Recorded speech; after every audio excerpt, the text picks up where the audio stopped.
Saya itu sering merasa lucu karena setiap kali masuk tahun politik, ada saja oknum tertentu yang secara sengaja mulai memainkan isu politik dengan kata-kata pribumi atau bukan pribumi dan lain sebagainya.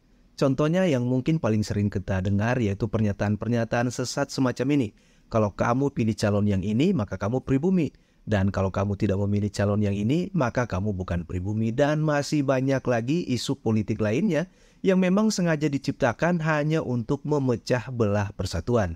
Nah, untuk itulah mari kita meluruskan atau mengembalikan fakta sejarah soal pemahaman siapa pribumi itu yang sebenarnya. Dan untuk sampai ke situ, mari kita mulai dengan sebuah pertanyaan yang sangat mendasar yang menurut saya dapat kembali memugar wawasan kita untuk menghentikan perdebatan yang kurang lengkap soal siapa sebenarnya pribumi agar kita tidak terus-menerus digoreng oleh isu politik ini setiap tahun politik itu digelar. Pertanyaannya sederhana saja, yakni apakah yang menyebabkan nenek moyang asli bangsa Nusantara itu berhasil dijajah oleh bangsa lain? Apakah semata-mata karena nenek moyang di Nusantara kalah cerdas dibanding bangsa lain? Ataukah mungkin nenek moyang kita ya memang kalah tuh sama para penjajah yang telah memiliki persenjataan yang lebih lengkap? Atau mungkin ada hal-hal lain yang tidak tertulis atau tidak diceritakan oleh sejarah. Nah, rupa-rupanya memang adalah yang ketiga ini. Karena kalau kita mempelajari kembali dengan teliti bagaimana para penjajah itu berhasil menaklukkan Nusantara dari Sabang sampai Merauke, kita akan menemukan jawabannya.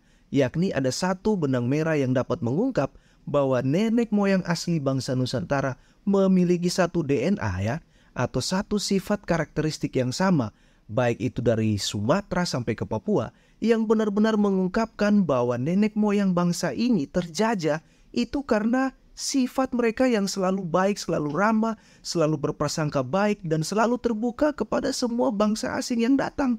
Inilah yang terlewatkan dari tulisan-tulisan sejarah.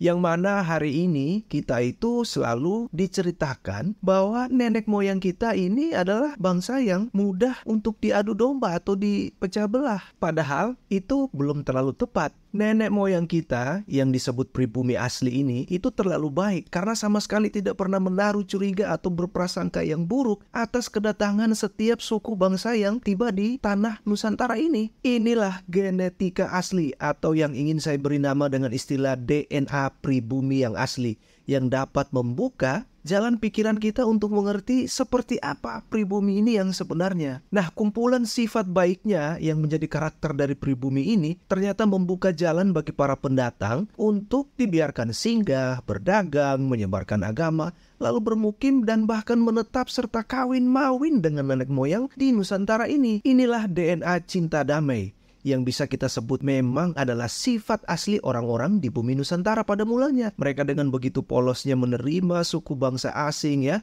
seperti Gujarat, Portugis, Arab, Cina, India, bahkan bangsa Belanda. Sekian tahun itu mereka hidup berdampingan dengan para penjajah ini, sebelum akhirnya mereka ini benar-benar terjajah untuk waktu yang sangat lama. Jadi, nenek moyang asli orang Nusantara itu bukanlah memiliki sifat atau karakteristik yang mudah dipecah belah, karena itu adalah sejarah yang keliru. Ini yang harus kita pahami. Kalau kita mempelajari sejarah dengan benar-benar teliti, maka kita akan menemukan jawabannya. Yaitu kita coba lihat kembali apa tuh agama asli yang ada di Nusantara atau agama tertua. Maka kita akan ketahui bahwa itu adalah animisme atau dinamisme atau aliran kepercayaan yang saat ini itu jumlahnya tinggal sedikit saja tuh penganutnya, padahal mereka inilah ajaran agama paling tua. Nah, dengan coba mengingat kembali ajaran paling tua ini, lantas pertanyaannya adalah begini, mengapa ajaran pendatang yang paling mula-mula ya, Hindu dan Buddha itu, kok bisa ya bertahan cukup lama di bumi Nusantara ini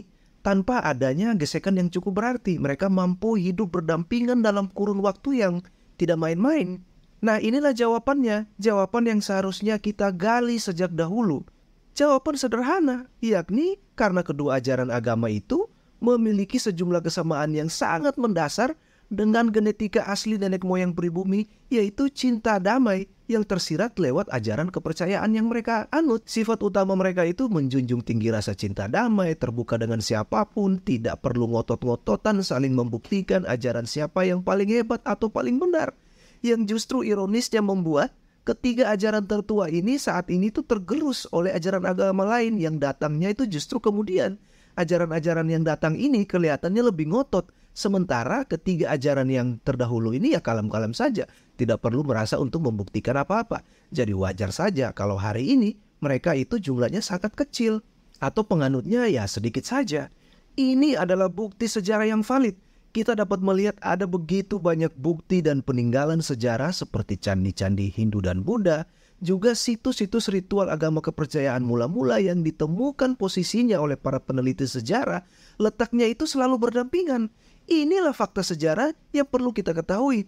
Bukti keberadaan situs-situs yang saling berdekatan antara ketiga ajaran agama kepercayaan yang mula-mula ini menunjukkan bahwa genetika asli nenek moyang pribumi itu sama-sama memiliki sifat cinta damai, sifat yang saling menghargai dan dapat hidup berdampingan meski berbeda aliran. Ini berbeda sekali dengan keadaan bangsa kita hari ini. Jangankan beda agama, beda pilihan politik saja pasti akan langsung cepat bentrok. Ini adalah fakta sejarah yang harus kita bahas, bahkan harus kita ceritakan agar generasi kita ke depan itu tidak lagi diwarisi oleh penggalan sejarah yang kurang lengkap, yang malah mengatakan kalau nenek moyang kita ini adalah bangsa yang mudah diadu domba, sehingga mereka itu dijajah sekian lama. Padahal itu adalah bagian sejarah yang keliru. Ada missing part di situ yang dapat kita bantah dengan mudah dengan sebuah pertanyaan kecil. Kalau memang nenek moyang pribumi itu mudah diadu domba, bagaimana mereka dapat menjelaskan kok bisa ya tempat-tempat ibadah dari ketiga ajaran agama mula-mula ini bisa saling berdekatan kalau mereka tidak mampu saling menghargai? Logis bukan? Jadi kita perlu merekonstruksi ulang siapa sebenarnya nenek moyang pribumi itu yang katanya mudah diadu domba. Sebab nenek moyang yang mudah diadu domba ini ternyata adalah pribumi yang sudah terinfiltrasi oleh percampuran darah dan budaya lewat perkawinan dengan suku-suku bangsa pendatang yang mula-mula diberi kesempatan bermukim di Nusantara ini. Itulah yang benar. Lalu di kemudian hari terbesitlah di otak para penjajah ini untuk memakai adu domba itu sebagai cara untuk menggoyahkan kita dan juga merampok serta menjajah kita. Karena para penjajah Eropa itu melihat yang bisa meruntuhkan cinta damai ya cuma adu domba. Dan meski membutuhkan waktu ratusan tahun lamanya bagi bangsa ini untuk menyadari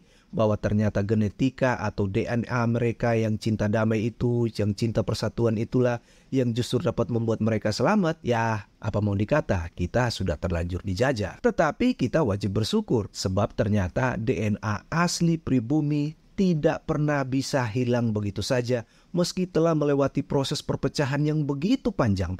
Bangsa kita akhirnya kan berhasil tuh bebas dari para penjajah dan mampu dipersatukan ulang oleh semangat persatuan yang merupakan intisari dari DNA leluhur kita, yaitu cinta damai dan tak mudah diadu domba, saling percaya dan saling menghargai. Nah, dari fakta sejarah inilah harusnya kita mulai paham bahwa jika hari ini kamu mengaku bahwa nenek moyangmu adalah pribumi atau suku asli bangsa yang mendiami Nusantara ini, maka tak bisa kamu pungkiri kamu harus memiliki DNA pribumi ini yang sebenarnya, yakni karakteristik atau sifat di dalam diri kamu yang cinta damai, tak mudah berprasangka buruk, dan karakter-karakter lain yang saling menghargai alias mampu hidup berdampingan dengan suku, etnis, atau agama yang berbeda di negeri ini. Karena bicara DNA itu bukan sekedar soal warna kulit ya, bentuk bola mata, bentuk rambut dan lain sebagainya. Kalau kita lihat ya di film-film itu ya, ada anak yang mungkin secara fisik dia sama persis tuh dengan orang tua yang mengasuhnya, tapi begitu dites DNA-nya ternyata DNA-nya berbeda. Inilah yang saya bilang, kalau kamu benar-benar pribumi, kamu wajib memiliki tuh DNA yang mengalir di dalam darah kamu, yang bisa menghargai orang lain dan tidak mudah diadu domba.